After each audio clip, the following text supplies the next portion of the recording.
Enggak? Hah? Mau diuji enggak? Mau enggak?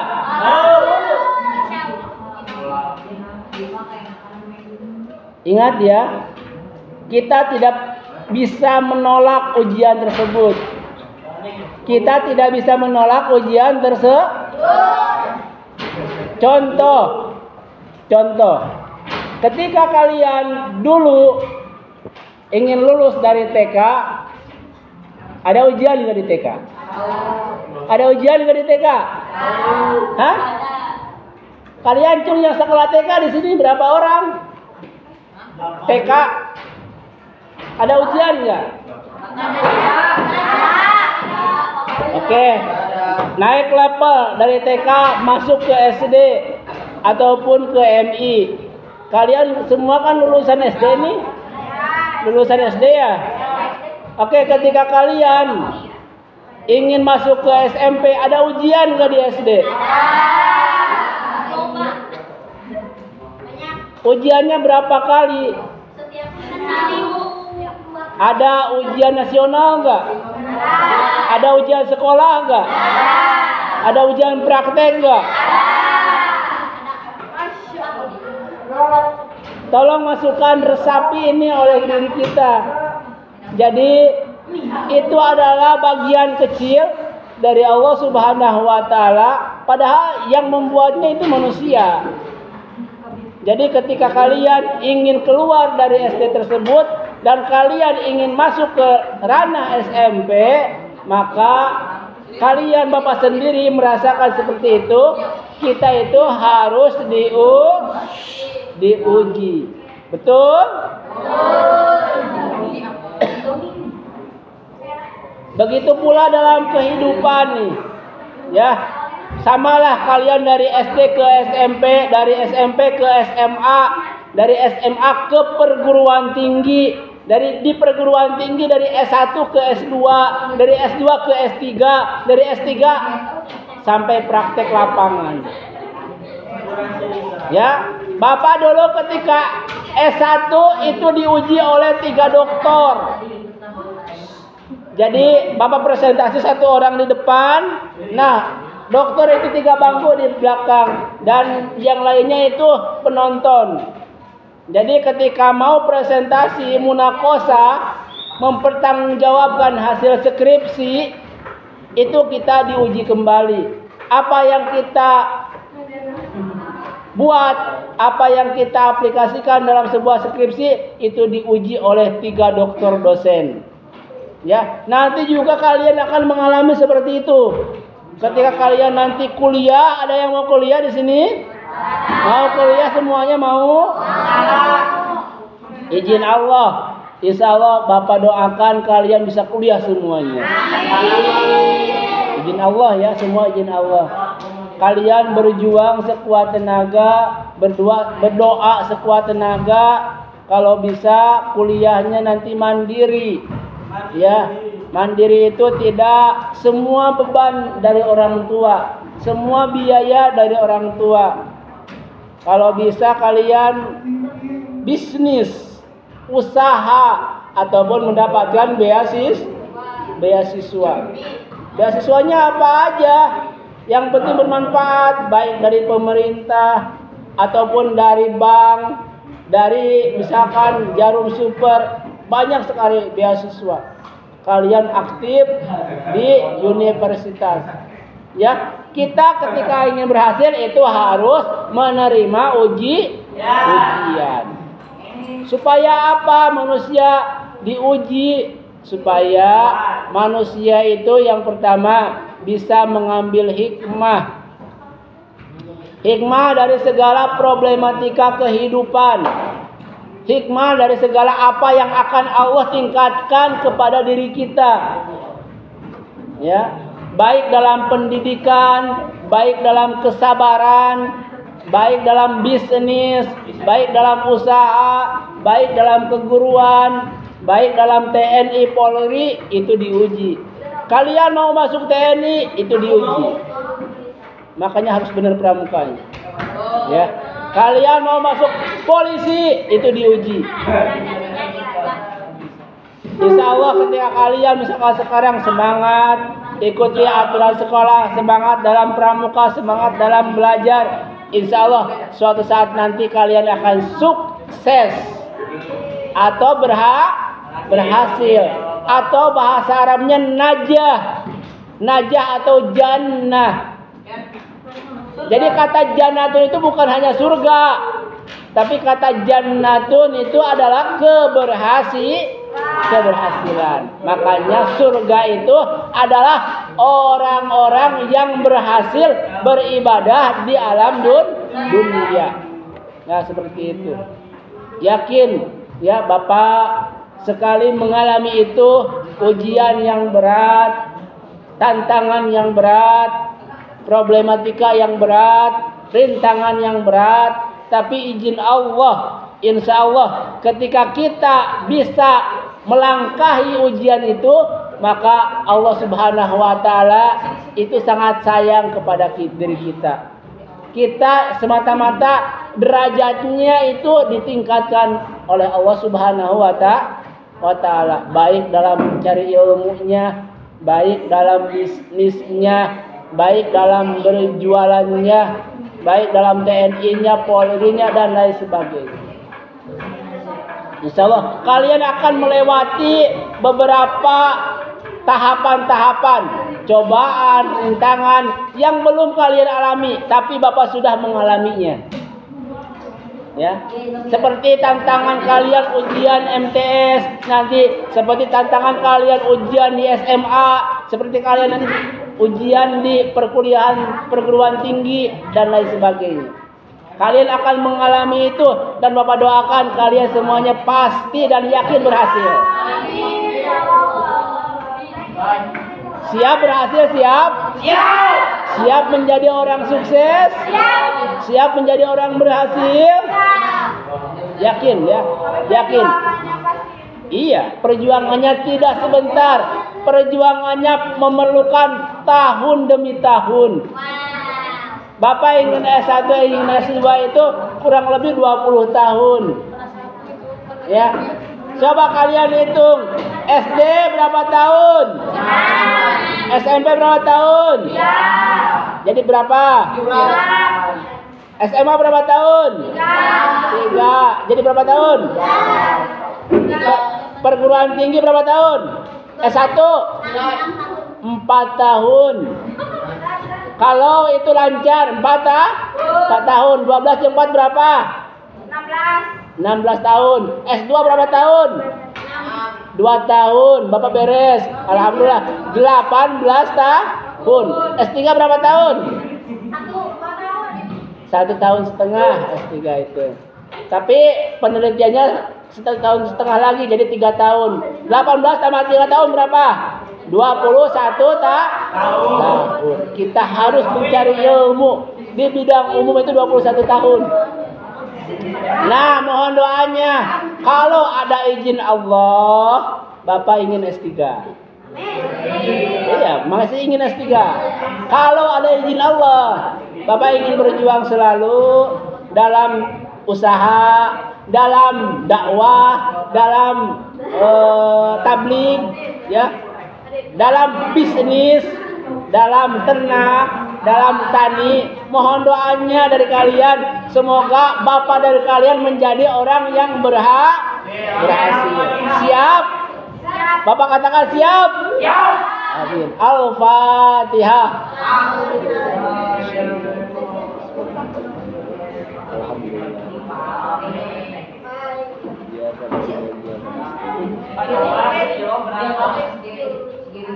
Untuk S3 itu biayanya sangat mahal. Biayanya sangat mahal. Daftar aja kurang lebih 10 juta. Ya, belum nanti masuk semester 1 10 juta, semester 2 10 juta, semester 3 10 juta. Jadi kurang lebih 40 juta. Belum nanti munakosah, belum nanti sidang tertutup, belum nanti sidang terbuka. Habislah 100 juta untuk S3. Contoh di sini ada yang S3, siapa? Guru kita. Enggak, di Sukamiskin ada yang S3. Pak Pipin dan yang lainnya. Bapak masih S2. S2 tapi udah beres, alhamdulillah. Itu S2-nya dengan izin Allah, alhamdulillah tidak sama sekali dari uang orang tua. Tidak sama sekali dari uang orang tua, bahkan orang tua kaget ketika Bapak sudah S2 1 tahun. Jadi Bapak S2 itu tidak bebeja. Tidak bebeja, tidak.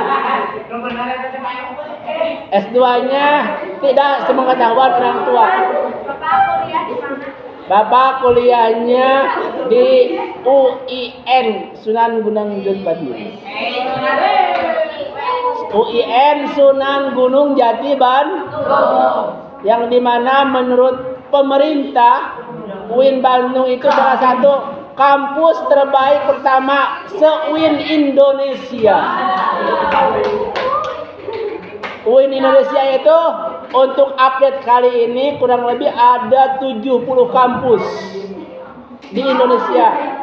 Di Jawa Barat UIN itu ada 3. Yang pertama ada UIN Bandung, kedua ada UIN Syekh Nurjati Cirebon, yang ketiga bakal jadi UIN itu ada di Sukabumi.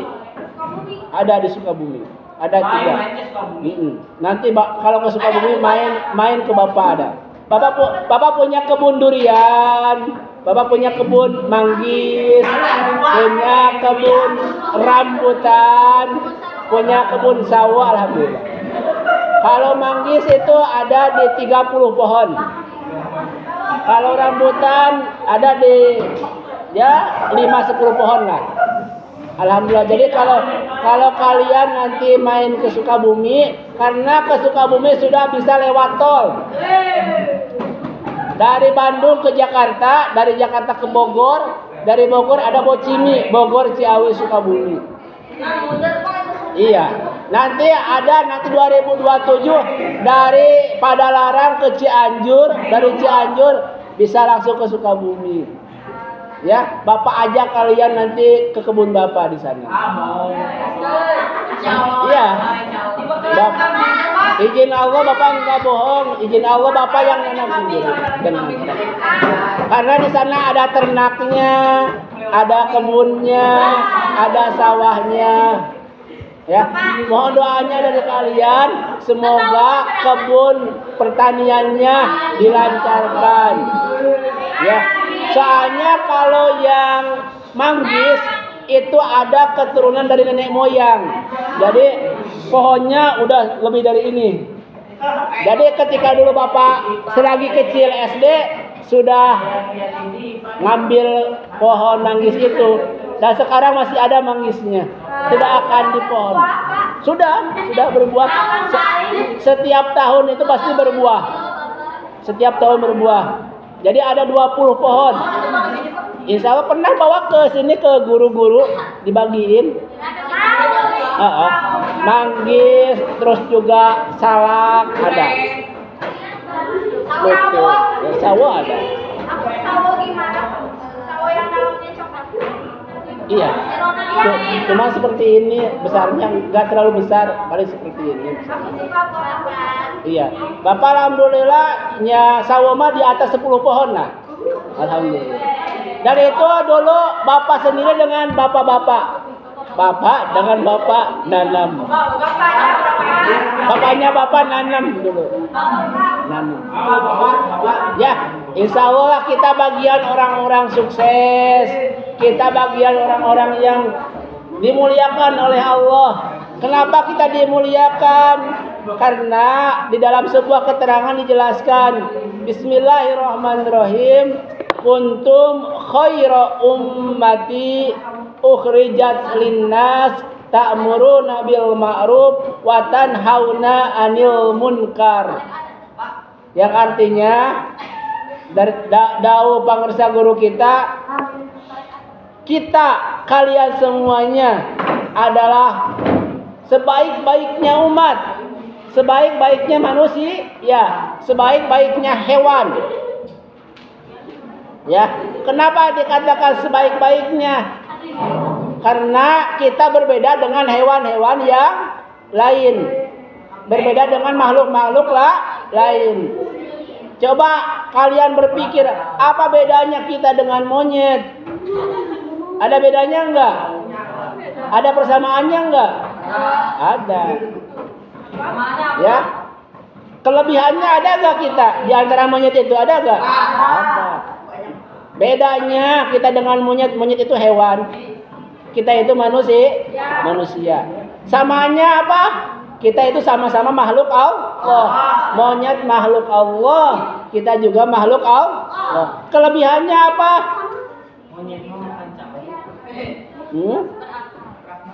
Kalau manusia itu berakal, punya akal pemikiran yang sehat. Monyet punya pemikiran enggak? Itu dia. Pemikirannya tidak sebaik, tidak sesempurna manusia. Manusia ada, monyet juga pemikirannya, perasaannya ada, pemikirannya ada, tapi tidak sebaik manusia. Buaya punya pemikiran. Buaya. Ada juga yang punya otaknya buaya darat nih. Kalau buaya darat mah itu punya akal pemikiran. Kata Dipa, Bapak manggis kilo berapa? Sekilo. Bapak suka jualnya ke Tengkulak dulu di kurang lebih 20.000. Untuk ya kalau nanti kalian mau main silakan saja. Kalau metik di tangkal gratis lah. Enak sepertinya ya. Bapak dari pohon. Sekarang belum, yang paling besar mah hanya beberapa yang seperti ini warisan dari nenek moyang, tapi yang tanam bapak dengan bapaknya bapak itu baru seperti ini besarnya, baru segini nih. Jadi masih belajar berbuah, ada yang 3 kali berbuah sampai sekarang, ada yang 4 kali berbuah, belum lama. Jadi dulu nanamnya itu bapak ketika sedang SD. Jadi ketika sedang SD itu belajar nanam rambutan, nanam manggis, nanam sawo. Itu nanam dulu. Jadi ketika ingin punya buah itu nanam. Dari sekarang bapak tidak akan diam menanam. Rencananya kedepannya bapak ingin buat kebun durian. Cung yang suka durian, cung. Kalian tidak suka durian. Iya. Mana di sini cung yang tidak suka durian, cung? Mana? 1, 2. Kenapa nggak suka durian? Nggak enak. Kenapa nggak suka durian? Bau. Kenapa nggak suka durian? Bau. Tapi kebanyakannya orang-orang Indonesia, ya, khususnya orang-orang Asia itu pasti suka durian. Perhatikan, dunia pada tahun 2017 itu ekspor durian 17 triliun. Tahun 2017. Bapak ini didapatkan dari Kementerian Pertanian. Nah, di tahun 2020 naik menjadi 50 triliun ekspor durian. Di tahun kemarin 2024 dunia dari ekspor durian itu kurang lebih 120 triliun. Jadi durian itu, pasar durian setiap tahunnya naik. Gitu. Jadi kebanyakan manusia kan makan durian, anaknya suka durian. Anaknya lagi suka durian. Apalagi Cina. Cina penduduknya kurang lebih 1,4 miliar. 1.400.000.000 jiwa. Itu kebanyakan mereka suka durian. Maka durian itu, namanya durian itu raja buah ya. Jadi raja buah itu durian. Raja buah itu durian. Mohon doanya, makanya insya Allah kedepannya Bapak berniat dengan tim dari sekarang sampai sekarang itu tidak, dari sekarang sampai ke depan tidak akan berhenti untuk menanam. Durian. Durian itu 1 tahun 2 kali bisa. 1 tahun 2 kali. Cuman kan durian dari semenjak berbunga sampai dengan berduri, panen itu kurang lebih 2 bulan lebih sampai 3 bulan. Prosesnya lama. Kalau perbedaannya sama manggis? Manggis itu kan nggak berduri. Oh iya. Sisa berduri, cuman beda rasa. Itulah kan makhluk Allah itu, buah-buah. Sama aja. Heeh. Atas izin Allah. Atas izin Allah. Kenapa? Insya Allah lah, mohon doanya kalau kalian panjang umur ke depan, Bapak panjang umur, Bapak misalkan udah nanam 3 tahun 4 tahun berbuah, yuk kita bareng-bareng nyicipi durian Bapak. Ya. Jadi Bapak ingin merasakan buah-buahan itu hasil jerih payah sendiri gitu. Jerih payah sendiri, insya Allah doamu menyertaiku. Doamu untuk terbaik untukku, insya Allah. Semangat, insya Allah. Bapak akan yakin semangat. Bapak yakin bisa. Karena di sana itu Bapak punya banyak saudara. Dari Bapak itu, dari bapaknya Bapak, itu kurang lebih ada 20 saudaranya. Jadi dulu kakek itu anaknya 20. Dari 2 istri. Ya, jadi 1 istri 10 anaknya. Kalau dari ibu itu kurang lebih ada 8. Jadi di sana mah banyak-banyak. Satu keluarga anaknya banyak. Itu. Keluarga jadi bukan orang sini. Bukan di Sukabumi ya? Di sini itu yang pertama niatnya dakwah. Di sini itu niatnya belajar tabligh, belajar mengamalkan ilmu, belajar mengabdi untuk agama. Ya, alhamdulillah Bapak mendapatkan support dari Pak Wawan, dari Pak Ahdi, dari Yayasan Sukamiskin ini. Kan bareng-bareng kita mengamalkan ilmu. Coba bayangkan sekarang yang pidato mana si Risa, si Tisa. Tasya mana? Pidato lagi, Pak. Tasya? Ya, obok wae. Baik, untuk selanjutnya sebelum dilanjutkan dengan pembelajaran, kita akan saksikan pidato yang akan disampaikan oleh saudara Tisha Taisha. Yang terhormat kepadanya dipersilahkan beri tepuk tangan yang meriah. Ayo Tasya ke depan Neng. Ayo kan terakhir disuruh Bumina mingguan Bapak. Anak-anak sudah sangat seru sekali pidato kamu. Ayo. Bismillah ayo. Ayo ke depan ayo. Ayo.